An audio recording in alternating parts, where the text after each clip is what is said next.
Y entonces se hicieron más investigaciones para saber cómo funciona el acuífero y cómo funciona la barrera.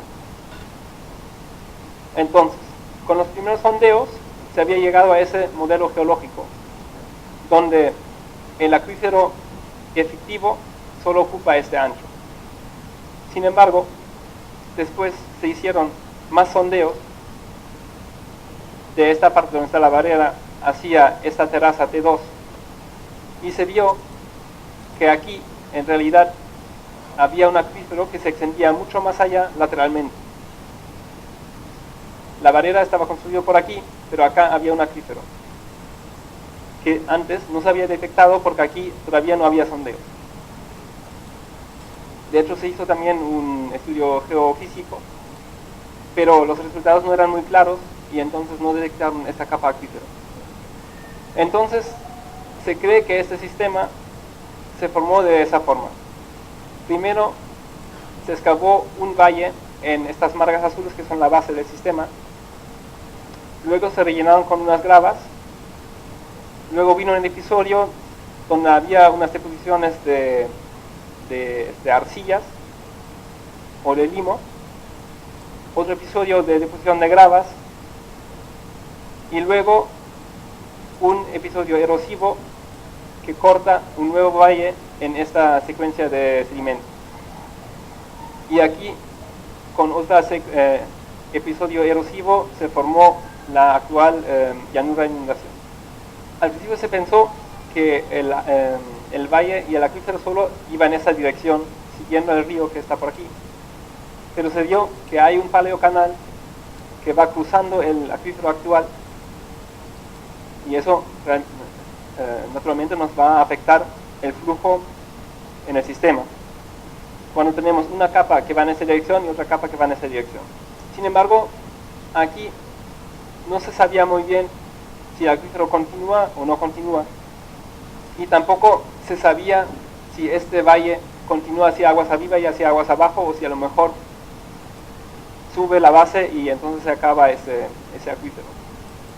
Entonces se hizo una serie de ensayos hidráulicos en el acuífero para entender cómo funciona el sistema de flujo de agua y se hicieron por un lado ensayos de bombeo en los pozos que teníamos para averiguar la transmisibilidad de los materiales y aparte un ensayo de inundación donde se inundó todo este valle abriendo una presa aguas arriba y observando cómo varían los niveles en los distintos acuíferos en los laterales del río y de ahí averiguar cómo se propaga el agua que fluye en el río en el acuífero y así ver dónde hay conexiones hidráulicas o dónde no las hay. Entonces, hubo unos ensayos antes de la construcción de la barrera donde se bombeó en los distintos pozos de observación, ensayos después de la construcción para ver cuál es la transmisibilidad de la barrera que se había construido y luego en el ensayo de inundación ya se tuvo una red de piezómetros de observación mucho más grande donde aquí se inundó el río, se subió el nivel de agua en el río y se observó de cómo esta crecida se propaga lateralmente en el acuífero. Entonces, para entender un poco cómo va el sistema hidráulico, teníamos un sondeo aquí en el paleocanal, aquí otro, y también teníamos el nivel de agua en el río Guadiamar, aquí unos kilómetros, digamos, más abajo. Y si nos vemos la evolución de niveles entre ese piezómetro y el Guadiamar, que están aquí, acá, vemos que aquí los niveles son bastante parecidos, pero hacia el Guadiamar hay un gradiente bastante fuerte. ¿Esto qué nos indica? ¿Qué nos indica sobre las permeabilidades entre esos dos puntos y entre esos puntos? Si tenemos un acuífero, medimos en los puntos, sabemos que hay flujo de agua y los niveles de los dos pozos son muy parecidos, ¿eso significa que es muy permeable o que es muy poco permeable? Sí, si los niveles son parecidos en una línea de flujo, significa que hay mucha permeabilidad. Si entre los puntos tenemos un desnivel grande, es poco permeable. Entonces, viendo este gráfico, que se luce sobre la conectividad de esa parte del paleocanal con el río Guadiamar que está por acá. ¿Cómo es la conexión hidráulica entre esta zona y la zona del Guadiamar aquí, donde estamos midiendo el nivel del tercer punto? Sí, quizá una barrera, pero por lo menos parece que la conexión hidráulica no es muy buena. Y que por lo menos la transmisibilidad en esa parte del paleocanal es muchísimo más alta que en esa zona. Y luego, en el ensayo de inundación, midimos por un lado la curva de la crecida que pasaba por el río Agrio, y luego niveles en este pozo y en ese pozo. Y entonces esto es la curva de nivel de agua en el río. Subió muy rápido, se mantuvo constante unas cuantas horas y después se cerraron las compuertas de la balsa, entonces bajó de nuevo el nivel de agua en el río. Y en los distintos sondeos el agua empezó a subir bastante rápido, pero luego la subida no era tan rápido como en el río, sino hay un cierto desfase. Y vemos que el lila, el S23, sube bastante, el verde, el S24, sube un poco menos, y el S28 sube bastante menos que el nivel del río. ¿Eso qué nos indica sobre la conexión? Hay una conexión, pero vemos que hacia el S28, que está más lejos del río, ya al agua le cuesta más fluir hacia esta zona. Entonces, el ejercicio consiste en diseñar un modelo de este río, de ese sistema acuífero, de definir a grandes rasgos un modelo conceptual y de decir cómo pondría usted las capas de ese modelo para simular este acuífero. ¿Qué tipo de conexiones hay entre capas si las hay? ¿Y qué condiciones de contorno pondrían? Y si les da tiempo, dibujar un esquema de la malla que utilizarían para representar ese acuífero. Entonces, partiendo del mapa regional, modelizar más o menos esta zona y definir qué tipo de condiciones pondrían, qué capas pondrían en el modelo y cómo harían la malla. Y entonces supongo que trabajan en grupos de 3 durante unos 15 minutos, como ya el tiempo es corto. Hacer un poco de brainstorming a ver cómo implementarían un modelo así. Luego también pueden utilizar el modelo geológico, pero el modelo actual, también para ver cómo representarían ese tipo de acuíferos. Una posible implementación de modelo donde yo simulé toda esta T2 como dominio del modelo con un contorno de flujo cero alrededor, y suponía que ese trozo de paleocanal que conocíamos por ahí sigue también en esa dirección hacia el Guadiamar y también sigue aguas arriba hacia la mina, y también que por aquí por lo menos teníamos una capa superior que era esa capa de gravas en verde que era separado. Condiciones mixtas que eran los ríos del dominio, y la malla probé varias. Primero solo simulé el área alrededor de la barrera, así en pequeño, vi que eso no era suficiente, puse una malla más grande, pero vimos que el acuífero realmente se extiende mucho más allá de esa extensión. Puse esa malla, pero vi que todavía estaba el dominio mucho más grande de lo que estaba suponiendo, y al final ya me decidí a simular toda esta área donde todo esto es la capa inferior y solo aquí hay una capa superior pequeña que son esas gravas verdes.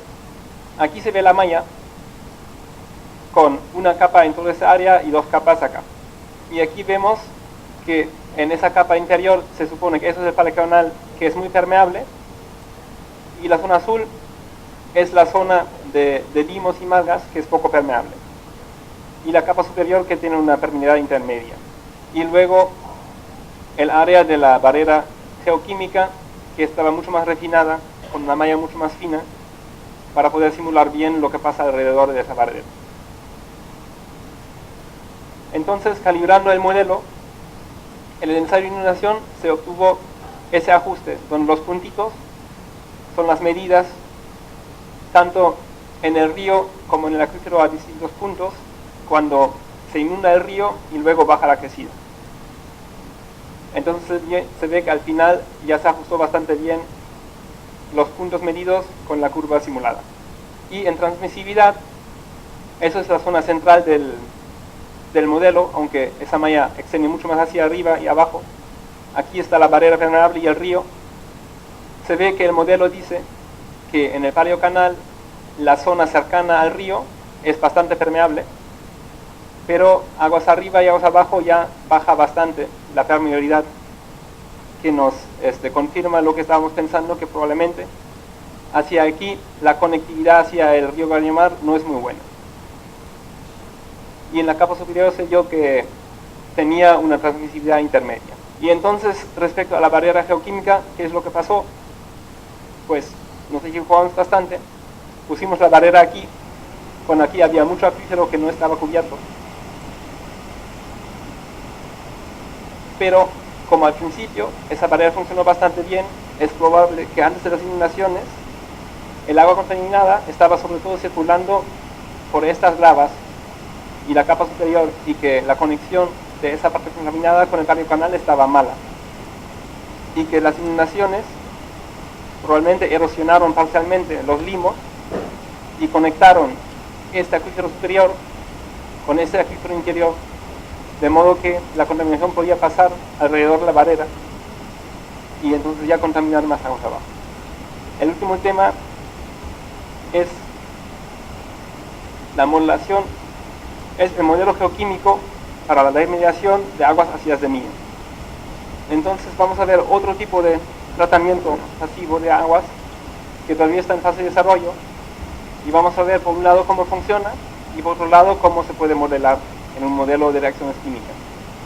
Entonces, en los sistemas de tratamiento pasivo, cuando queremos tratar aguas con concentración alta de metales, un problema es que a menudo se atascan los rellenos.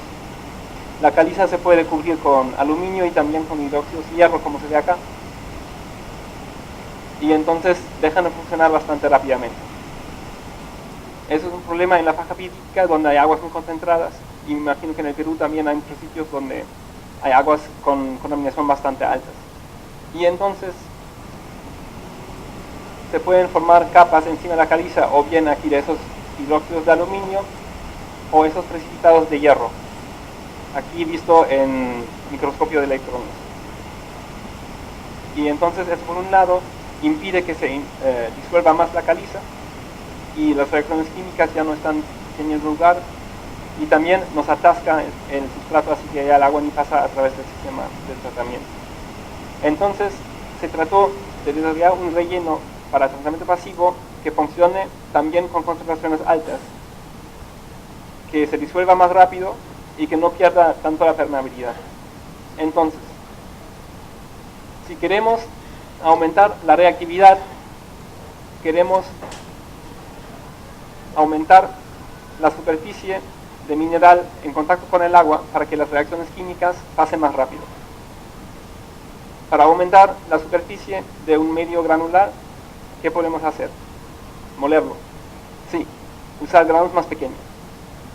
Entonces vemos que si tenemos unos granos grandes, la superficie reactiva es pequeña.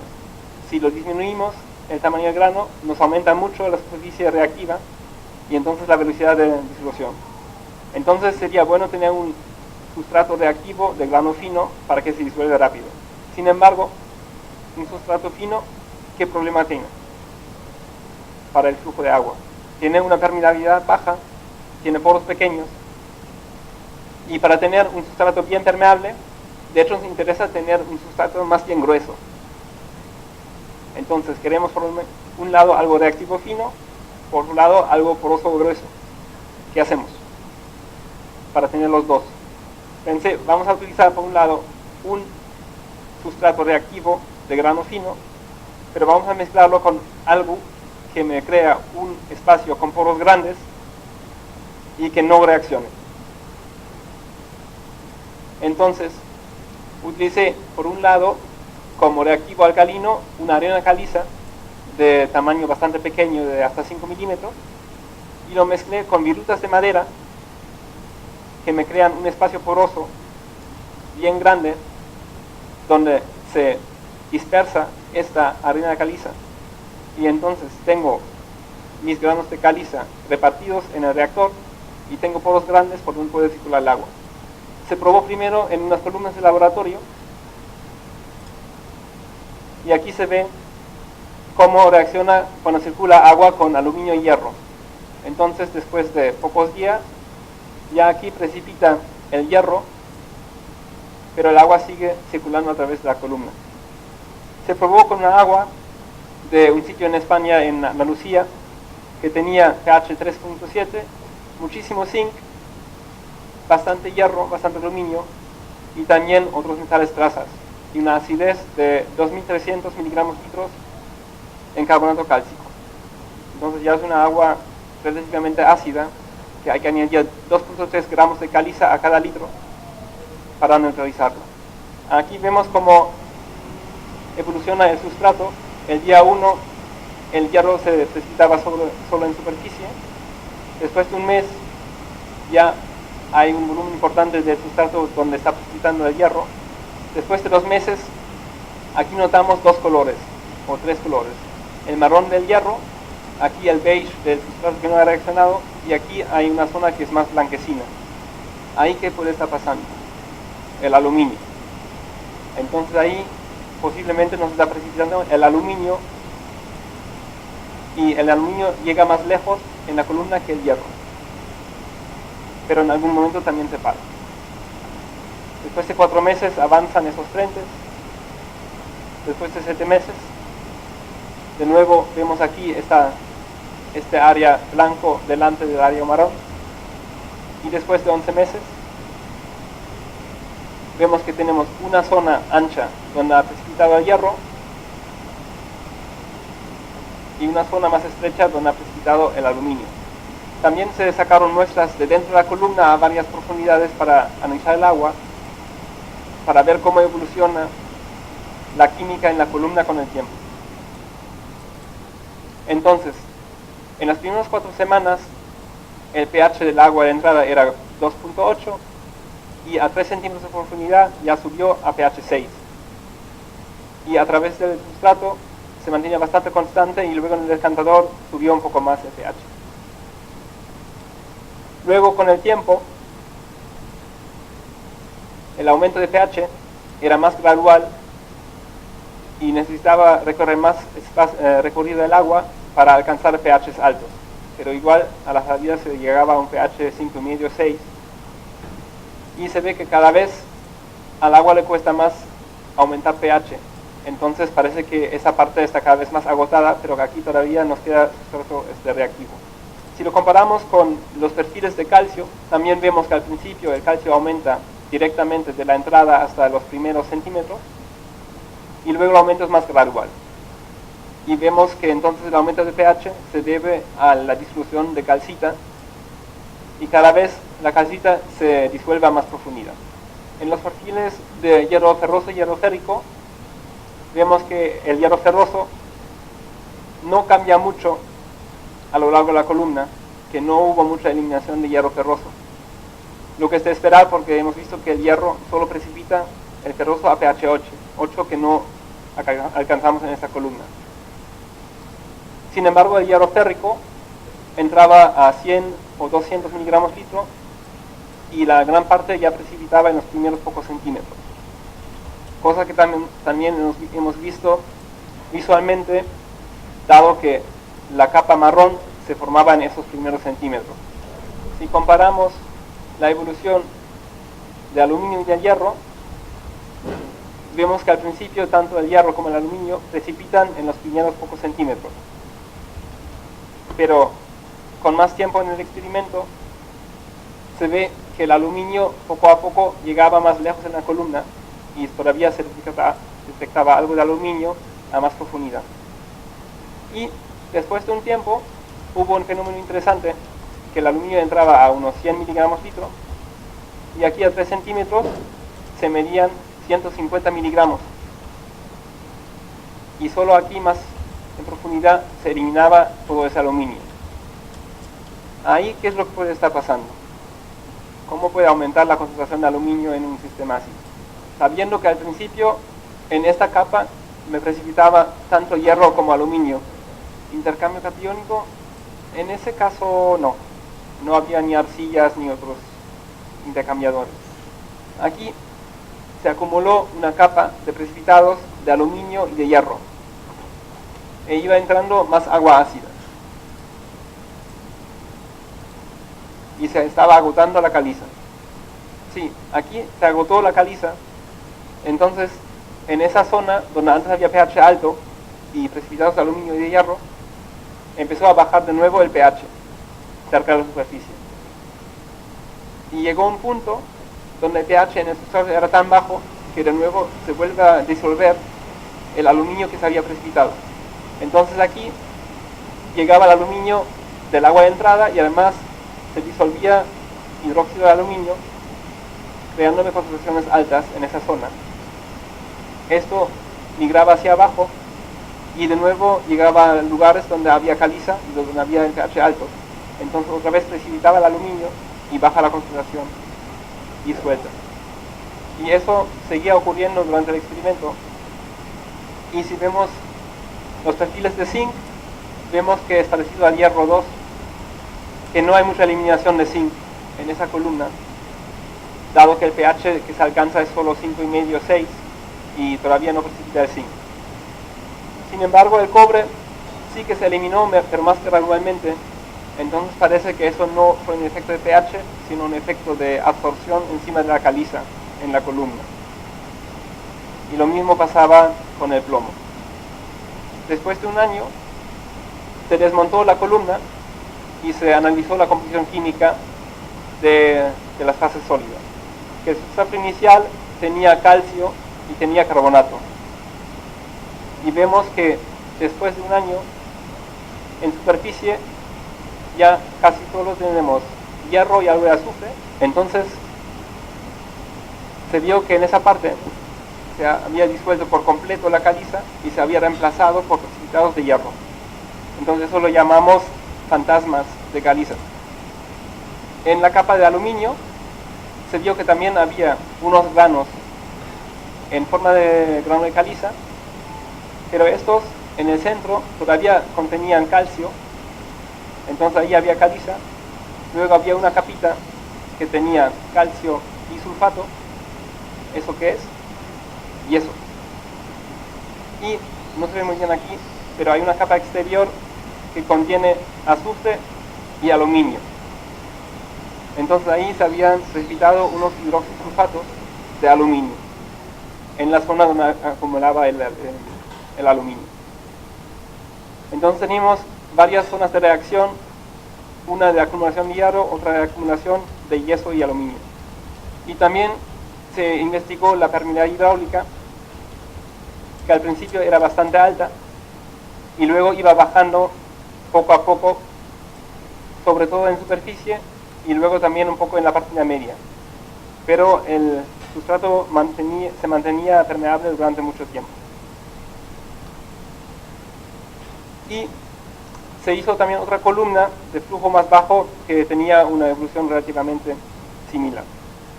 Y entonces se hizo un modelo geoquímico que simula las reacciones en la columna,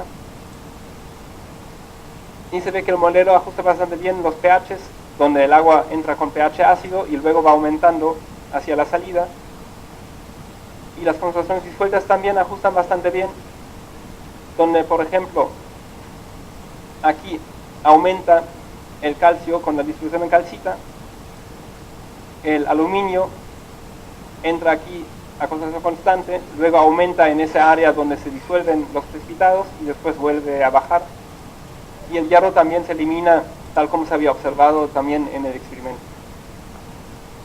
Y aquí se ve cómo disminuye la cantidad de caliza en el sistema y aumentan precipitados de hierro arriba y de aluminio abajo, y en esa zona profunda el yeso.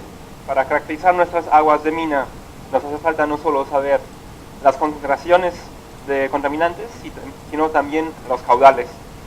Para saber la carga de contaminantes, que son por ejemplo kilogramos de hierro al día, que tenemos que eliminar de nuestras aguas. Y entonces habíamos calculado dos cargas de contaminantes, una de una descarga de una mina que estaba en operación, que se estaba desaguando con una bomba, con un calor de 10 por segundo y una acidez de 250 miligramos litro de equivalentes de CO3. Y en la misma mina, después de apagar las bombas y de cumplirse el rebote, un agua de unos 5 litros por segundo, entonces por flujo gravitacional ya solo salía la mitad de lo que se había tenido que bombear, pero con una acidez mucho mayor, 10 veces más. Y entonces vimos que durante la operación de la mina teníamos una carga de acidez de unos 200 kilogramos en equivalente de CO3 al día, pero después de abandonar la mina, esta carga de acidez aumentó a 1 tonelada de calcita en acidez al día. Entonces necesitaríamos un sistema de tratamiento 5 veces más potente después de cierre la mina que durante la operación. Entonces hoy día vamos a empezar viendo las diferentes opciones de tratamiento o de remediación, más bien, de aguas ácidas de mina. Remediación es cualquier tecnología que nos ayuda a paliar el problema. Y tenemos varias opciones. Una es no hacer nada, que les parecerá divertido, pero en realidad en la mayoría de los focos de contaminación del mundo es lo que se está haciendo. Ahora, también uno puede tener unos procesos naturales que nos ayudan a paliar una contaminación, y esos procesos que nos reducen cargas de contaminantes se llaman atenuación natural. Entonces eso pueden ser, por ejemplo, procesos bacteriológicos o plantas que absorben contaminantes que simplemente están en el ecosistema y nos ayudan a depurar las aguas. Por ejemplo, cualquier río, si le entra un poco de agua contaminada, después de unos kilómetros se va a autodepurar, y entonces eso es atenuación natural. Pero si ya entra mucha contaminación al río, eso va a sobrepasar la capacidad de autolimpieza del río, y entonces ya tenemos que construir una planta de tratamiento más potente para ayudar a la naturaleza y conservar el ecosistema del río. Entonces, si tenemos una fuente de contaminación relativamente pequeña, puede ser que esos procesos naturales ya son suficientes como para paliar la contaminación en un espacio y un tiempo razonable. En ese caso, lo que es recomendable es hacer una atenuación natural monitorizada, que significa observar los procesos, medir las concentraciones que entran, que salen, para asegurarnos que realmente los procesos naturales son suficientes para obtener el efecto que necesitamos. O también se puede hacer una atenuación natural mejorada. Por ejemplo, si tenemos procesos de bacterias, puede ser que añadiendo nutrientes o oxígeno podemos ayudar a esas bacterias a trabajar de forma más eficaz, y entonces solo tenemos que añadir esos nutrientes o ese oxígeno, no hace falta construir ninguna planta complicada, y con eso ya aumentamos la capacidad natural de descontaminación, y también podemos conseguir un efecto de tratamiento. Sin embargo, a menudo, sobre todo en procesos industriales a gran escala, las cargas de contaminación son tan grandes que los procesos naturales, aún ayudando un poco, no son suficientes para que se remedie el problema. En ese caso, tenemos varias opciones para afrontar el problema. Una son técnicas de prevención pasiva, y prevención significa que vamos a actuar sobre los procesos que nos van ocasionando la contaminación para evitar que se formen o que se liberen los contaminantes. En ese caso, el contaminante no va a llegar al agua y no hace falta poner ningún tratamiento porque no se produce la contaminación. Luego hay técnicas de tratamiento activo, que es lo que se hace normalmente en procesos industriales, son técnicas donde añadimos reactivos o energía a nuestro sistema para causar procesos de depuración. Y normalmente son instalaciones técnicas que necesitan una inversión importante, un monitoreo permanente, un mantenimiento. Entonces son instalaciones relativamente costosas, pero que normalmente son muy eficaces. Y tenemos técnicas de tratamiento pasivo, que son técnicas que aprovechan más procesos naturales, pero en sistemas creados artificialmente, donde también favorecemos procesos de eliminación de contaminantes para tratar esas aguas. Y vamos a verlo un poco más en detalle.